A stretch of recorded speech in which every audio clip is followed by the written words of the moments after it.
हाय दोस्तों, मैंने 1-2 दिन पहले आईबीपीएस पीओ प्रीलिम्स का एंड एसबीआई पीओ प्रीलिम्स का मॉक टेस्ट दिया था ऑलिव बोर्ड पे जो कि लाइव आया था। वहाँ पे काफ़ी सारे एस्पिरेंट्स ने मुझसे इंग्लिश की स्ट्रैटेजी पूछी एंड वहाँ पे मुझे इंग्लिश में मेरा फुल स्कोर था। काफ़ी सारे एस्पिरेंट्स जानना चाहते हैं कि मैंने इंग्लिश के लिए क्या किया, क्योंकि आज से अगर आप कुछ टाइम पहले तक देखेंगे तो मेरे इंग्लिश में एवरेज या एवरेज से भी कम मार्क्स आते थे। एंड मैंने जब आईबीपीएस पीओ का मेंस का एग्जाम दिया था तब मेरी इंग्लिश का एग्जाम अच्छा नहीं गया था, तो उस समय मुझे रियलाइज हुआ कि बिना इंग्लिश के ठीक है आप प्रीलिम्स निकाल सकते हैं, मेंस भी अगर क्वालिफाई कर लेंगे तो 1-2 नंबर से ऊपर नहीं हो पाएगा। बिना इंग्लिश के एग्जाम निकालना बहुत मुश्किल है एंड अभी टाइम काफी अच्छा है। अभी ऑलमोस्ट फेब चल रहा है, तो ऑलमोस्ट ऑलमोस्ट 5 to 6 मंथ है इसमें। 5 to 6 मंथ भी नहीं चाहिए वैसे तो, पर अगर आप 5 to 6 मंथ करते हैं तो आपके इंग्लिश का लेवल एक अलग ही लेवल पे चला जाएगा। एंड आप काफी ज्यादा, अगर आप पीओ के लिए पीओ को टारगेट कर रहे हैं आपको काफी ज्यादा लीड मिल जाएगी। बस मैं आपको ये बोलूंगी आप इस वीडियो को बहुत ही ध्यान से देखिएगा एंड पूरा लास्ट तक देखिएगा। मैं आपको बहुत ही जेन्युइन एंड अपनी स्ट्रेटेजी शेयर करने जा रही हूँ। आप सभी को क्या करना है, एंड हाँ ये वीडियो काफी शॉर्ट रहेगा, आप देख सकते हैं आराम से। आप सभी को क्या करना है, सबसे इम्पोर्टेंट है इंग्लिश को इम्प्रूव करने के लिए अंडरस्टैंडिंग। जैसे मैंने काफी सारे वीडियोस देखे उसमें बोला जाता है स्कीमिंग, है ना। मैं आपको ये बोलना चाहूंगी कि अगर आप बिगनर लेवल के या इंटरमीडिएट लेवल के हैं, जैसे कि आप मेरे स्क्रीन पे देख सकते हैं एक पैराग्राफ लिखा हुआ है, आप इसको रीड करिए, इसकी आप एक बार स्कीमिंग कीजिए स्टार्टिंग से लास्ट तक। अगर आपके साथ ऐसा हो रहा है कि आपको कुछ भी समझ में नहीं आ रहा है स्कीमिंग करने से, स्कीमिंग छोड़िए, आप इसको आराम से रीड कीजिए अपना टाइम लेके, आपको जितना टाइम चाहिए। लेकिन उसके बाद भी अगर आपको नहीं समझ में आ रहा है तो आप ये समझ जाइए कि स्कीमिंग वगैरह से कुछ भी नहीं होने वाला है। स्कीमिंग किनके लिए है, जिनकी इंग्लिश नेटिव लैंग्वेज है या जिनकी इंग्लिश बहुत ज्यादा अच्छी है, उनको फटाफट पढ़ के समझ में आ जाएगा। अब जिस बंदे या बंदी को आधा घंटा दे के पढ़ के नहीं समझ में आ रहा है, उनको ऐसे फटाफट स्कीमिंग करके कैसे समझ में आ जाएगा। कोई ये हमारी लैंग्वेज तो है नहीं कि ये हिंदी में लिखा हुआ है, हमने फटाफट फटाफट एक बार पढ़ा तो हमें, हाँ, हमें एक बेसिक आइडिया हो गया, वैसा तो है नहीं। आप ये सब में बिल्कुल मत पढ़िए। मैं आपको ये बोलना चाहूंगी आप स्कीमिंग तब कर सकते हैं, उसके लिए आपको अपनी इंग्लिश का लेवल नेक्स्ट लेवल पे ले जाना होगा। मतलब आपकी इंग्लिश का लेवल ऐसा होना चाहिए कि कितनी ही टफ से टफ इंग्लिश का पैराग्राफ क्यों ना हो, आपको पढ़ के आप उसको एक अपनी हिंदी लैंग्वेज में उसका मीनिंग बता पा रहे हैं। वैसा ही पर्सन स्कीमिंग कर सकता है। क्यों? क्योंकि उसकी अंडरस्टैंडिंग इतनी अच्छी है, उसने फटाफट से ऐसे करके बस देखा एक बार और उसको काफी सारा बेसिक आइडिया ऊपर ऊपर से खो जाता है। लेकिन जहां पे आपको आधा घंटा देके समझ नहीं आता कि पैराग्राफ में बोल क्या रहा है, वहां पे आप स्कीमिंग करके क्या समझेंगे और आप क्या क्वेश्चन के आंसर्स करेंगे और कहाँ से आपकी एक्यूरेसी रहेगी। सबसे पहली चीज मैं आपको ये बोलना चाहूंगी कि आपको ये करना है, चाहे आप इंग्लिश की रीडिंग 2 लाइन करें, 3 लाइन करें, 4 लाइन करें, 1 लाइन करें, लेकिन आपको रीडिंग ऐसी करनी है जिसका लेवल बहुत ही अच्छा होना चाहिए, जो आपको एक बार पढ़ने से तो कुछ समझ में ही ना आए, 2 बार पढ़ने से भी कुछ समझ में ना आए, जिसमें आपको थोड़ा एफर्ट्स डालना पड़े एंड आपको उसको समझना है, एनी हाउ आपको उसको समझना है। ऐसे करके ही आपका इंग्लिश का लेवल अच्छा होगा, फिर उसके बाद आप स्कीमिंग वगैरह आराम से कर सकते हैं। क्यों? क्योंकि आपने इतनी हाई लेवल की इंग्लिश आपकी समझने की, आपके अंदर अंडरस्टैंडिंग आ गई है कि जो फिर एग्जाम्स में आएगा उसको आप फास्ट रीडिंग करके भी समझ सकते हैं, क्योंकि स्कीमिंग मतलब क्या है, फास्ट रीडिंग। अब जो पर्सन स्लो रीडिंग ही नहीं कर पा रहा है वो फास्ट रीडिंग करके क्या समझेगा। तो पहला चीज आपको ये करना है, चाहे आप 1 लाइन ही क्यों ना पढ़े, आपको उसका हिंदी में प्रॉपर मीनिंग पता होना चाहिए। उस लाइन में अगर 10 वर्ड्स हैं तो आपको पूरे के पूरे 10 वर्ड का मीनिंग पता होना चाहिए, है ना। बैंकिंग आपको लगेगा कि नहीं वोकेबलरी उतनी इंपॉर्टेंट नहीं होती, हमें ओवरऑल आइडिया होना चाहिए, हमसे थोड़ी एक एक वर्ड का मीनिंग पूछा जा रहा है। ये नहीं होता यार, आपको एक लिमिटेड टाइम मिलता है रीडिंग करने के लिए। मेंस में इतने सारे आरसी होते हैं, प्रीलिम्स में इतने सारे क्वेश्चंस मिसलेनियस के आते हैं, लास्ट में आपके पास आरसी के लिए 4 से 5 मिनट बचता है। वहां पे आपको जितने ज्यादा वर्ड्स के मीनिंग पता होंगे, आप उतनी उतनी फास्ट आपकी रीडिंग होगी, उतने ही जल्दी आप पैराग्राफ को समझेंगे। अब जैसे कि मान लो आपको जो सिंपल सिंपल वर्ड्स के मीनिंग आते हैं, आपको पता है कि मेक मतलब क्या होता है, आपको पता है कि यू मतलब क्या होता है, आपको पता है कि ह्यूमन मतलब क्या होता है, करके तो आप उसको समझ पा रहे हैं। अगर वोकेबलरी इंपॉर्टेंट नहीं है और आपको ये सारे बेसिक वर्ड्स के भी मीनिंग पता नहीं होते, तब तो आप कोई मीनिंग ही नहीं निकाल पाते, फिर तो आपको कुछ समझ ही नहीं आता। आप कभी भी देखिएगा, आप जो सेंटेंस पढ़ के उसका मीनिंग निकाल पाते हैं। आप क्यों निकाल पाते हैं? क्योंकि आपको उस 10 वर्ड में से कम 4 से 5 वर्ड का मीनिंग पता होता है, करके आप निकाल पाते हैं। तो जो सेंटेंस बनते हैं वो वोकैब्युलरी से ही बनते हैं।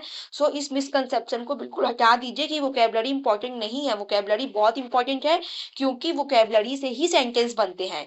जब आपको वोकैब्युलरी एक वर्ड का मीनिंग आएगा, तब आप उस सेंटेंस को अच्छे से पढ़ेंगे और आप पूरे सेंटेंस का मीनिंग निकाल पाएंगे।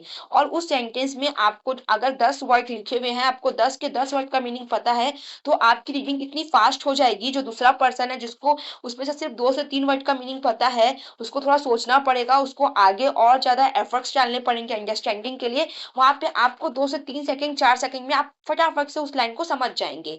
सो वोकैब्युलरी बहुत इंपॉर्टेंट है, पर इसके लिए ये नहीं है कि आपको कोई कॉपी निकाल के लिखने बैठ जाना है, या आपको कोई अलग से वीडियोस देखने हैं वोकैब्युलरी के। ये सब आपको नहीं करना है। बस आपको क्या करना है, इंग्लिश एक अच्छे लेवल की, जहाँ पे एक इंग्लिश का अच्छा पैराग्राफ एक हाई लेवल मिलती है, जिसको पढ़ने से पहले आपको कुछ समझ में नहीं आता, पर आप थोड़े एफर्ट्स लगा के पढ़ेंगे तो आपको समझ में आएगा। आपको वहां से रीडिंग करनी है, और आपको रीडिंग ऐसी करनी है कि अगर आप 50 वर्ड्स का एक पैराग्राफ पढ़ रहे हैं, तो आपको ये मेक श्योर करना है कि जो 50 वर्ड्स वहां पे लिखे हैं, आपकी रीडिंग करने के बाद वहां पे कोई भी एक ऐसा वर्ड ना बचे जिसकी आपको मीनिंग ना पता हो। सो आपको क्या करना है, आपने आपने एक पैराग्राफ रीड किया, उसमें 50 वर्ड्स थे, 50 में से 30 आपको पहले से आते थे, 20 आपको नहीं आते थे। तो आपको ऐसा करना है कि रीडिंग करने के टाइम आपको सारे 20 वर्ड्स के मीनिंग देखने हैं। ऐसा नहीं कि कहीं पे लिखना है, लिखना विखना नहीं है, बस आपको मीनिंग देख के आपको सेंटेंस का अच्छे से मीनिंग निकालना है। ऐसा करते करते आपकी वोकैबुलरी और आपकी रीडिंग दोनों इतनी अच्छी हो जाएगी कि कुछ टाइम में जब आप अच्छे हाई लेवल का, या जब आप एग्जाम देने जाएंगे, या जब आप मॉक्स लगाएंगे, तो वहां पे जितने वर्ड्स लिखे होंगे आपको सबका मीनिंग पता होगा। आपकी रीडिंग इतनी फास्ट होगी, आप इतना फास्ट प्रोसेस करेंगे। जो क्लोज टेस्ट में नीचे में वर्ड्स दिए रहते हैं, जो क्लोज टेस्ट होता है वो वोकैबुलरी बेस होता है, वहां पे आप इतने जल्दी ओमिट कर देंगे जो एक्स्ट्रा वर्ड्स होंगे, और इतने जल्दी आप आंसर मार्क करेंगे, विद एक्यूरेसी करेंगे। सो पहली चीज आपको ये करनी है कि आप जो भी पैराग्राफ पढ़ रहे हैं, आपको उसका पूरा का पूरा हिंदी में इतने अच्छे समझ में आना चाहिए कि आप दूसरे पर्सन को भी समझा दें कि इसका ये मीनिंग होता है। एंड इसके अलावा आपको जितने भी वो वहाँ पे वर्ड्स है, वोकैबुलरी है, वो पूरा पता होना चाहिए। सो यहाँ पे दो चीज हो गई, आपकी रीडिंग हो गई, वोकैबुलरी हो गई। एंड थर्ड में ग्रामर के लिए आपको ये बोलूंगी, ग्रामर ठीक है उतना इंपॉर्टेंट नहीं है, पर फिर भी ग्रामर भी इंपॉर्टेंट है, क्योंकि कई सारे क्वेश्चंस ग्रामर बेस्ड होते हैं। सो आप अगर आपको ग्रामर बिल्कुल नहीं आती, तो आप बेसिक से करना, आपको एक बार जरूर करना चाहिए अंडरस्टैंडिंग के लिए। और अगर आपका ग्रामर बेसिक से किया हुआ है, तो अब आपको क्या करने चाहिए, रोज 2 से 3 रूल्स करने चाहिए। और किसी भी चीज को एकदम से नोट डाउन मत करो, क्योंकि फिर वो नोट डाउन किया हुआ ही रह जाता है। बस आप देखो देखो समझो, फिर आप जब रीडिंग करते हो तब देखो अगर कहीं पे वो रूल अप्लाई हो रहा है तो। बस आप इतना करोगे, क्योंकि हमारे सबकॉन्शियस माइंड में हम जो पढ़ते हैं वो रह जाता है। तो आप इतना करोगे वो काफी होगा। ठीक है, अगर आप लिख के वापस रिवाइज रिवाइज इतना कर सकते हो तो आप करो, उसमें भी कोई आपका टाइम वेस्ट नहीं होगा। आप पे डिपेंड करता है, लेकिन अगर आप नहीं भी करोगे तो भी आपका अच्छे मार्क्स आ जाएंगे। सो आपको इतनी चीजें करनी है। इसके बाद अगर आपको ये लग रहा है कि हम रीडिंग कहाँ से करें, कहाँ से हमें ऐसे अच्छे हाई लेवल का पैराग्राफ मिलेगा, सो ऐसे बहुत सारे फ्री साइट्स हैं जहाँ पे वे बहुत अच्छे लेवल के पैराग्राफ्स डालते रहते हैं। जैसे कि आप मेरे स्क्रीन पे देख सकते हैं, ये एवॉन्स के ऐसे हैं। मैं यहीं से रीड करती हूँ, इनका लेवल इतना अच्छा होता है कि यहीं से रीडिंग कर करके मेरे मार्क्स बहुत ही ज्यादा इंप्रूव हो चुके हैं। जो पिछले साल तक मुझे समझ ही नहीं आता था कि अटेम्प्ट करने के बाद की एक्यूरेसी कैसी रहेगी, क्या रहेगी। मतलब ऐसा होता था कि 15 सही है, 12 गलत है ना, 15 सही है, 5 गलत, 15 सही है, 7 गलत, ऐसे टाइप का होता था। जो कि अब पूरे फुल मार्क्स में चेंज हो चुका है, क्योंकि मैंने इतनी अच्छे लेवल की इंग्लिश रीड की कि उससे जो मेरा लेवल था, जो बिगनर बिगनर बोल सकते हैं आप, बिगनर में था, वो काफी अच्छे लेवल पे आ चुका है। सो आपको भी यही करना है, आपको अच्छे साइट्स पे जाके वहां से रीडिंग करनी है। अगर आप मुझसे पूछेंगे तो मैं आपको इस वीडियो के डिस्क्रिप्शन पे काफी सारे साइट्स रिकमेंड कर सकती हूँ। एक तो मैंने कर ही दिया है, एवॉन्स ऐसे, वहां से आप कर सकते हैं। इसके अलावा अगर आपको ये चाहिए, अगर आपको ये लगता है कि मुझे जो टफ टफ पैराग्राफ्स होते हैं वो समझ में नहीं आते, सो मैं मुझे अब काफी अंडरस्टैंडिंग अच्छी हो गई है, तो मैं आपके लिए वीडियो बना सकती हूँ जिसमें जितने भी, जैसे कि मान लो अगर इसमें 50 वर्ड रहेंगे, तो मैं ये करूंगी, मैं आपको पूरे के पूरे 50 वर्ड का एकदम, मतलब कि वो वीडियो ऐसा रहेगा जो कि सिर्फ 10 मिनट का रहेगा, लेकिन 10 मिनट में आपको उसमें एक पैराग्राफ पैराग्राफ का पूरा आपको जितने वर्ड्स रहेंगे आपको उसका मीनिंग भी मिलेगा और आपको उसका पूरा हिंदी में ट्रांसलेशन भी मिलेगा, प्रॉपर ट्रांसलेशन आपके खुद के, जैसे अभी मैं आपसे बात कर रही हूँ ना, वैसे एकदम सिंपल लैंग्वेज में। तो आपको बस क्या करना है, मेरा वीडियो ओपन करने के बाद आपको उसको पहले खुद से ट्राई करना है, खुद से 2-3 बार रीडिंग करनी है। उसके बाद आपको क्या करना है, एक बार चेक करना है वापस से कि आपने जो समझा और फिर मैंने जो बताया वो मैच खा रहा है कि नहीं खा रहा है। अगर नहीं खा रहा है तो आप अच्छे से देखिए कि आप क्या गलती कर रहे हैं समझने में, उसको वापस से समझिए। सो ऐसे करते करते आपकी अंडरस्टैंडिंग अच्छी हो जाएगी, आपकी वोकेबलरी अच्छी हो जाएगी एंड ग्रामर का मैंने आपको बता ही दिया है। सो अगर आप और कुछ पूछना चाहते हैं तो आप मुझसे कमेंट सेक्शन में पूछ सकते हैं।